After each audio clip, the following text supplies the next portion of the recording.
trusting parking.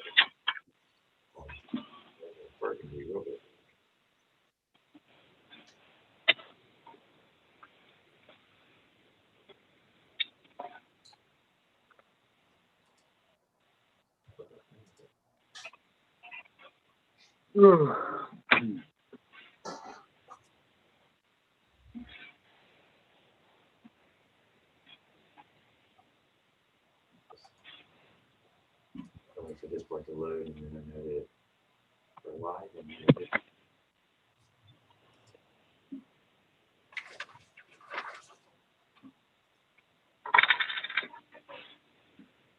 all right, we are live on YouTube and ready when everyone. You have a quorum. You have Aaron and Jim here with you, and the applicant is on as well. So we're ready whenever you are, sir.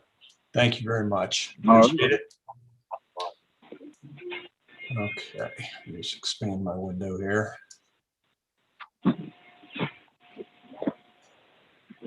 All right, folks.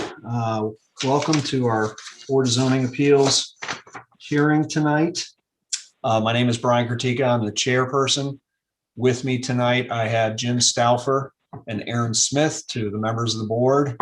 And in the City Hall office, I have Stephen Bachmiller, who's our zoning administrator, and Ms. Debbie Calhoun, who is the staff assistant for the board. Mr. Hazel, is it Hazel or Hazel? Hazel, that's correct. Hazel. Okay. Good evening. I'm going to go through a quick description of our order of procedure, and then we'll move into the hearing itself. Okay. Okay, great. All right. Let's see. The decision in the case heard tonight is based on general and specific criteria as enumerated in the Land Management Code for the City of Hagerstown. This is an administrative proceeding, and as such, it will be conducted as if we were in a court of law, except that we will not follow as strictly the rules of evidence. Everyone who wishes to be heard on a particular case will be heard, and well, we only have one case tonight, but it's going to be heard in the order filed. We will first hear from the applicant, Mr. Hazel. Then we will hear from any witnesses who are in favor of the application. Then we'll hear from any witnesses who are in opposition to the application. And then we can have final remarks from the applicant. And then we will most likely proceed to deliberate on the case after all of the testimony has been given, and likely we'll reach a decision tonight. If we do reach a decision tonight, then we have 45 days for a written decision and order to be drafted and signed and sent out. Mr. Hazel, you're welcome to stay after the testimony has been closed and we begin our deliberations. But at that point, it's just going to be the board members discussing things. If we need clarification on something, we may ask, if you're still on, we may ask for something. If we can't get the clarification, we may have to take the case under advisement if there's still an outstanding issue. But in any case, we would like to try to give you a decision tonight. Great. And then once that written decision and order has been drafted, signed, and sent out, any person who is aggrieved by the decision and has standing has 30 days to file an appeal with the Circuit Court of Washington County, Maryland. We only have two rules which we ask everybody to follow, and that is that the only remarks we will consider are those that are given by a witness who has first been placed under oath. And then the second rule is that the witness confine remarks to things pertinent to the application under consideration. Okay, we have been joined by Janice Kelsch and Greg Deck, who are also members of the board. So thank you, Janice and Greg, for joining us tonight. Tonight's case is case number Z 2021-01. Mr. Bachmiller, if you could give us a summary, please. It's Z 2021-01. The applicant Michael Hazel. Property is located in the R-Mod Residential Moderate Density Zoning District at 31 Bellevue Avenue. The request is for a variance to reduce the side setback to 1 foot for a shed. This application is being made for the reasons that under Article 4, Section D5A, the minimum side yard setback is 4 feet for an accessory structure in the R-Mod zoning district. Deadline for a written decision is not March 27th because we're having a hearing today. But nonetheless, my plan is to get the staff report done and out tomorrow. Okay. Or the decision order, I should say. So y'all, members and board should look at your mailboxes tomorrow, electronic mailboxes tomorrow for drafts. Anyways, basically what you have here is the 6 criteria that you need to review for all variances that are in front of you. And we have no comments from any other bodies. Okay. And to confirm, the property was this hearing was advertised and the property posted in accordance with the code, right? Yes, it was. Okay, great. All right. So, Mr. Hazel, although I can't see you, I'm going to ask you to raise your right hand and I'm going to read you the oath. And then when I'm finished, if you will please respond accordingly. Do you solemnly promise and declare under the penalties of perjury that the testimony you are about to give this board shall be the truth, the whole truth, and nothing but the truth? Yes. Okay, thank you. Would you state your full name and your address, please? Michael Allen Hazel, 31 Bellevue Avenue, Hagerstown, Maryland, 21742. Okay. Mr. Hazel, you can go ahead and describe for the board what you would like to do and why you believe you need the variance. Sure. My desire is to put in a 10 by 16 wooden pre-built shed, residential shed, to store lawn equipment, miscellaneous stuff out of my garage, and just miscellaneous clutter, patio furniture, etc. The current zoning laws prohibit me from placing it where I'd like to place it. And literally the only position on my property or the best position on my property, I should say, which is between a sidewalk, the existing driveway, and a stone wall. So I'm seeking to have the variance adjusted so I can place this where I desire to place it in the backyard.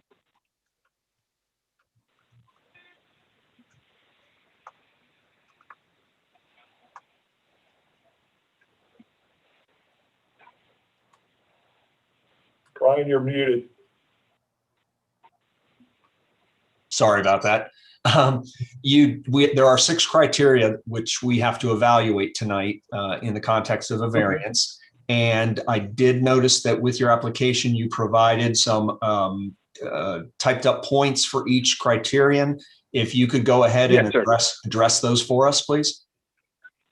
Should I read the if you prefer, you can Okay. elaborate. You can elaborate too if you want on those. Sure. Well, we'll just go to the response page, and they're all lettered out. So, Sure. Response A: the desired shed location is 11 feet wide. It is between an existing sidewalk and property line, which is a neighboring 2-foot-high stone wall.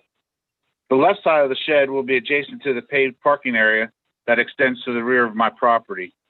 Conforming to the current setback restrictions would require the size of the shed to be reduced to the point that would limit its practical usefulness and functionality. On question 2, my response is, given the limited placement options of the property, a setback variance would allow for a 10 by 16 shed to be built and would meet the storage needs that I seek. In regards to question 3, or C, with existing setback requirements, the largest shed would only be 7 feet wide. A shed that narrow would hinder the useful functionality and accessibility of the shed intended to store lawn and garden supplies and equipment.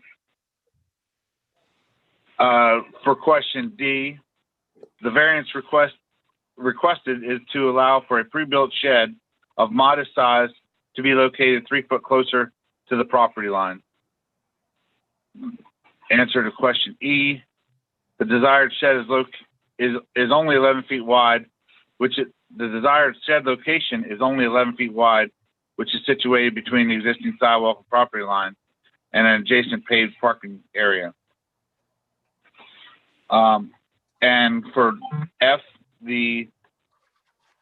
throughout the neighborhood, there are several instances where shed placements appear to have similar distance to property lines.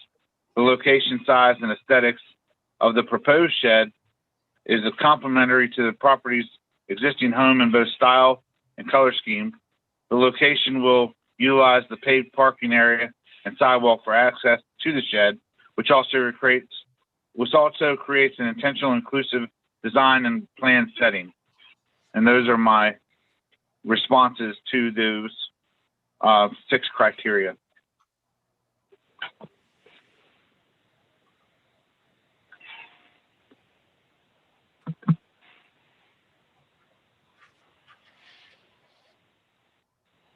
I did it again. I muted myself.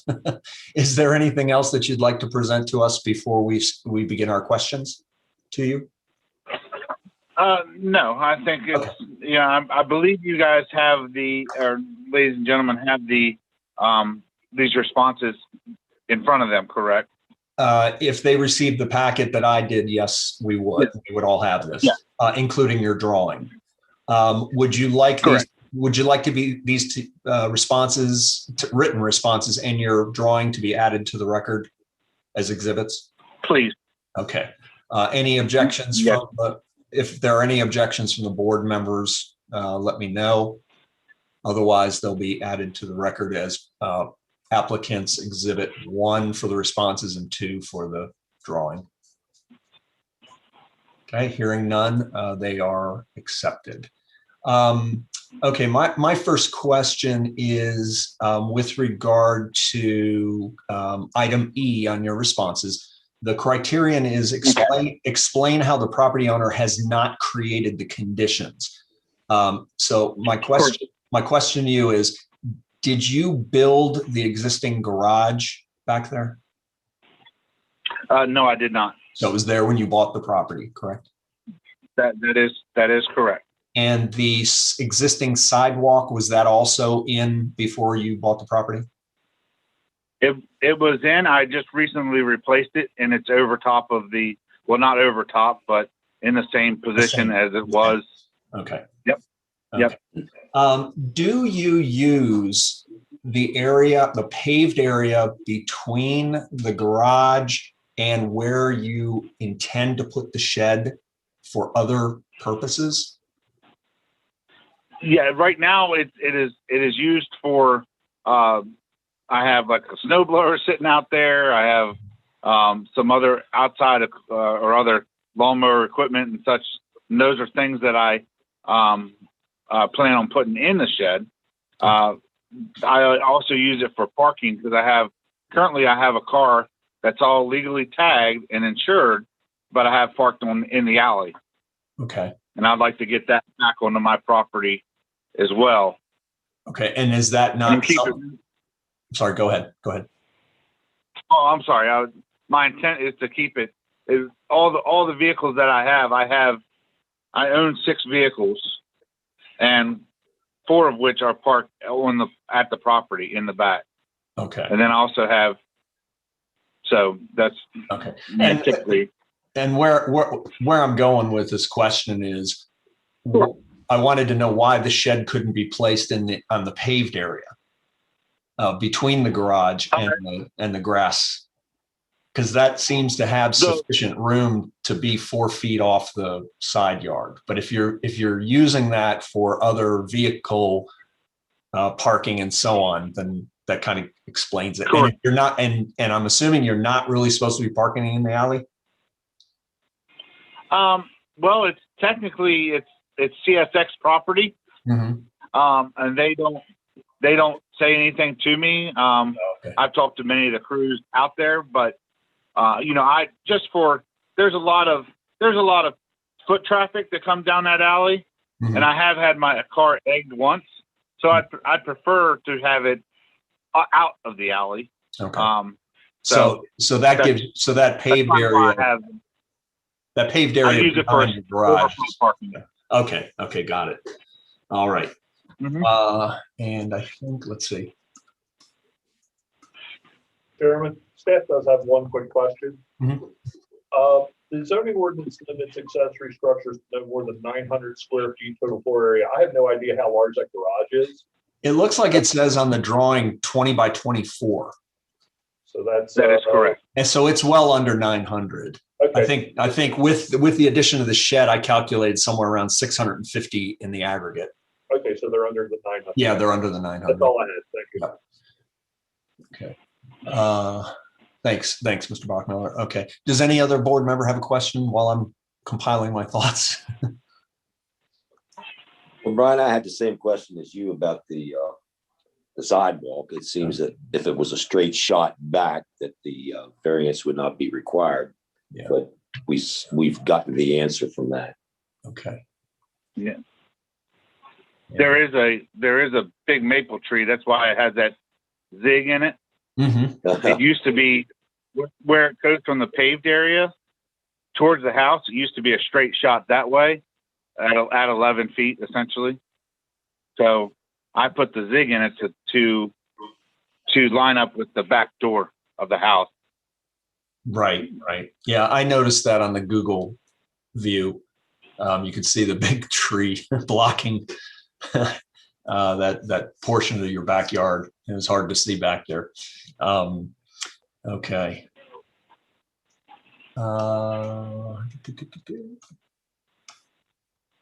And you said that the shed is only 10 by 16 or 10 by 15? 10 by 16. 10 by 16, okay. 150 square feet. All right.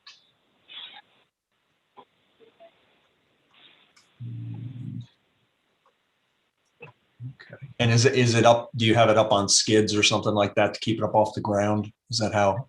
I have not purchased it. It will be yes, it'll be built on 4x4 runners. Mm-hmm. The permit office has my application, and of course, once they saw the setback, they kicked me over to the zoning appeal. So, so they have. I don't know if you have access to that records or not, but typical pre-built shed on 4x4 runners with 2x4 substructure and then plywood floor, and then 2x4 walls with T111 siding. Okay. Miscellaneous windows, doors, shingled roof. Where will the opening to the shed be? Will it face the garage or will it face your house? I will have the shed will have two doors. It'll have a single man door on the sidewalk side. Mm-hmm. It will have a double 5-foot wide door on the pavement side, on the back side between the facing the garage, to say. Okay. And no windows along the stone wall, the side property, Mm-hmm. and a single window that will face my house. Okay. And have you had any discussions with your the closest neighbor to you on? Oh, I see. It's actually an empty. It looks like an empty side. Yeah, lot to you. I've talked to I haven't talked to Mr. Kaufman because he's not doing well as far as with his health. I have talked to his son, who helped me pull up a tree stump there in the back there. So we have discussed it, but nothing was ever adversely said. Okay. You know, I'm going to put this shed right here, and nothing the direct nature of this shed or this discussion we're having now. And it looks like the side of his house is at least, around 35, 40 feet away from the side of your house anyhow. Yeah, that neighbor, that is the other neighbor. That's the one I was talking about. That's Harold Line, right. Because he's the one that's going to be the most affected by this variance. Correct. The vacant I say vacant lot, but it just doesn't have a house on it. It has a garage that they store their equipment and different things in. Yeah, I see that in the back. Okay. But they haven't expressed any objections to you, have they? No, sir. Okay. All right. Any other board members have any questions for Mr. Hazel?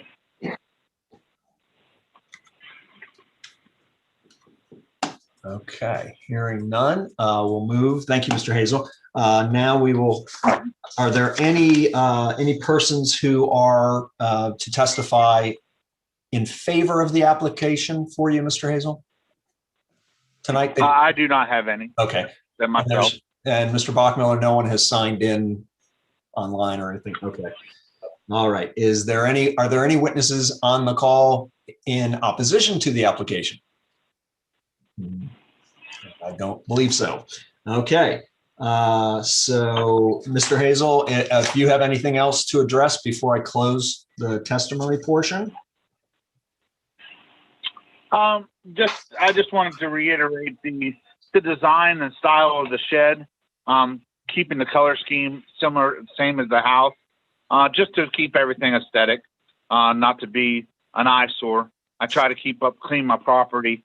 All that pavement was just recently done. It was stone up until, so I keep making improvements and try to just keep the property looking clean and good and maintained. Okay, great. So I have one question if I can. Is the property line, does it have a fence that goes up the side? there is a on my, I gotta think because I own both sides of that 29 and 31. There is a fence that is in the center of the stone wall, which is technically on Mr. Kaufman's property, if you would say, but that was with the house. He's expressed to me that when they built the house or when they put that fence up, that he knew it was on his property, but he wasn't going to tell Mrs. Grainer, who was the previous owner. So he does not have an issue with it, to my knowledge, other than what he stated. All right. Any other questions from the board? Okay, we will close the testimony portion and we will move into our deliberations. So moving to the criteria for variances. Number one, the unique condition of the property. I believe that Mr. Hazel has testified adequately as to the conditions of the property with regard to the tree and where the sidewalk, the existing sidewalk on his property has had to move around that tree to stay in the kind of stay in the center of the lot, if you will, and not interfere with the tree. And the use of his property in the back for parking of other vehicles between the garage and the end of the paved parking area closest to his house. And the fact that there is minimal space, as we can see from his drawing, for him to work with between the side boundary line and the existing sidewalk. And the placement of a 10-by-16 shed, that's pretty standard size for this type of application for lawn and garden equipment and so on. And so I didn't have any issues with that. But I do believe he's addressed that. Item 2, the minimum necessary to afford relief.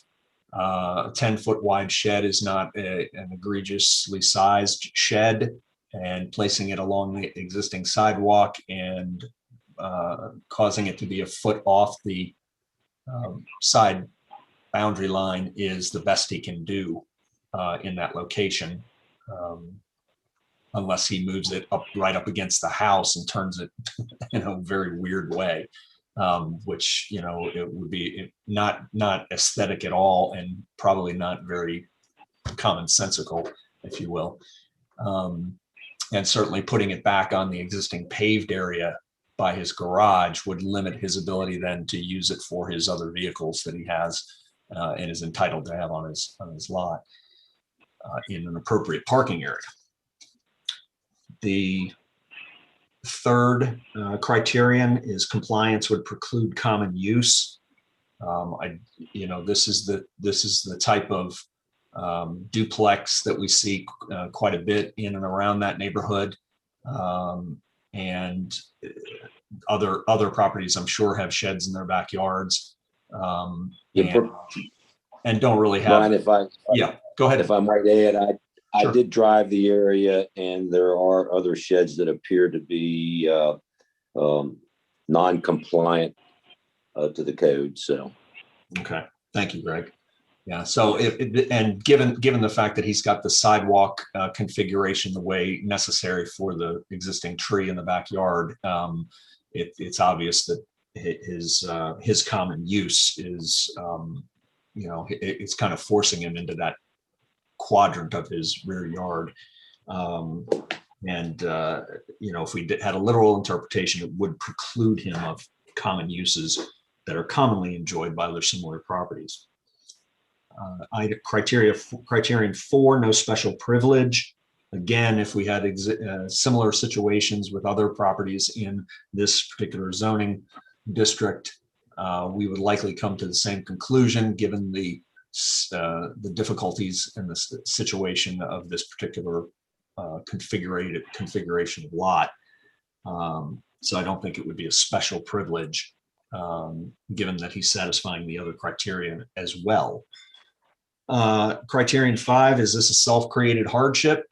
He did not install the sidewalk. That's where it historically was, and he simply repaired it as it broke, which we would expect of good homeowners. He did not pave the back area, well, I shouldn't say that. He didn't create the back parking area. It was already there, it was stone before, and he's upgraded it to asphalt, making it nicer. And he did not build the garage that was back there. So the parking area that he is limited to outside of his garage really is in the area between the garage and where the shed is to be placed. So it's not really a self-created hardship. And then Criterion 6, our last one, is it consistent with the intent of the ordinance? The two major things we look at is it in harmony with the general intent and purpose of the act? And will it be injurious to the neighborhood or otherwise detrimental to the public welfare? And I believe the answer to that first part is yes, it is in harmony with the general purpose and intent. We want persons to be able to have these types of accessory structures on their property, properly placed. And this is the best that can be accommodated under the existing configuration of Mr. Hazel's lot. The intent is to allow people the maximum use within the ordinance that we have to the best possible use, and that it will not be injurious to the neighborhood or otherwise detrimental. I don't see how that can be. He's putting in a very reasonably sized shed, appropriate for the use. He has indicated he's going to have it in the color scheme and construction type that is common and complementary to his home. There's no lights. There's no exterior windows facing adjoining property owner. Nothing unusual about the shed that would cause somebody to have concern.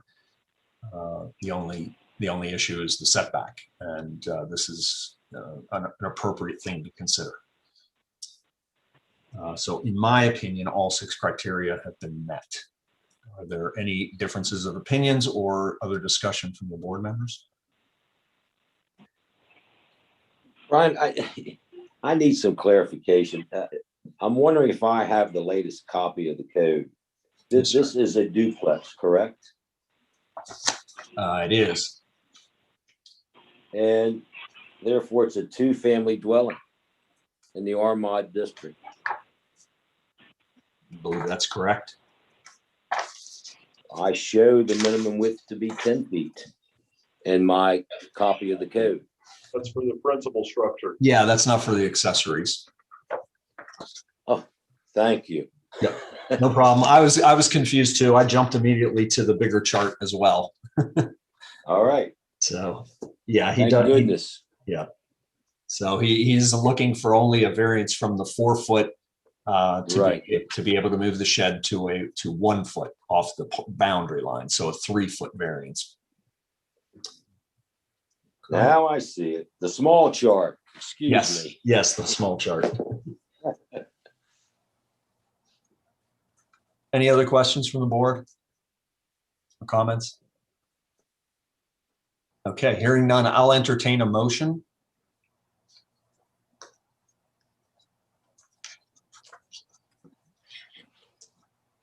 I make a motion to accept the variance. With standard conditions, Greg? Yes, standard conditions. Okay. Do I have a second? Second. Jim Stalfo, second. Okay, we have a motion and a second.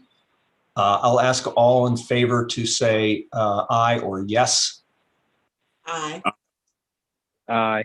Aye. And I'm an aye as well. Okay, we have a unanimous vote. Mr. Hazel, your application appeal has been granted, and a decision and order will be out shortly, no later than the 45-day from today. You said that you have a permit in place, or it's being applied for? Is that Yeah, I applied for a permit back end of December, the 28th. okay? I think it's on file. I don't know how the communication is between the two departments, but from this point forward, we I need to always call them back. Yeah, we always suggest to the applicants who have their appeals granted that if you decide to move forward with the placement of the shed at this point before the written decision and order is out and the time for an appeal has expired, you do that at your own risk.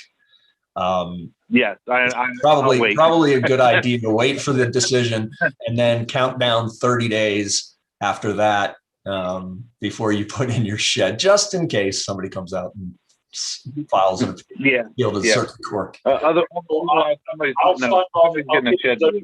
Hang on. Zoning approval for the permit tomorrow, so you can move forward. And as Brian mentioned, if you build it within there's a 30-day appeal period after the chairman signs it. Right. We anticipate he'll be signing it tomorrow or Friday, because I literally plan on working on this tomorrow to get it done and out of the way. So you have basically a 30-day window from that date from which somebody aggrieved could appeal to the courts, the BZA's decision. It's not likely to happen because nobody appeared in a hearing. So we're just letting you know as a matter of formality that you do Correct. risk, but the likelihood of anybody appealing it, since nobody appeared at the hearing, is pretty slim. But nonetheless, I will sign off on your permit for you tomorrow and get the decision out to you within the next couple of days. Okay. All right, thank you. We thank you, Mr. Hazel, for joining us today, and congratulations. And to my board members, Jim and Aaron, Greg, and Janice, thanks for being on the call tonight and participating. And we look forward to seeing you at our next hearing. All right. Thanks. And thanks, Thank Steve, you. Debbie. Thanks so much. I love the green. Hold on one second, folks. Yeah. Live meetings next month. Oh yeah, next month we're going back to live meetings. Okay. Great. Sounds good. If you really need to hybrid in, let us know. But the typical expectation is that folks are in next month. Just masks, right? Just the masks. Yeah. Okay. All right. Have a great rest of the week. You too. Thank you. Thank you. Thank you.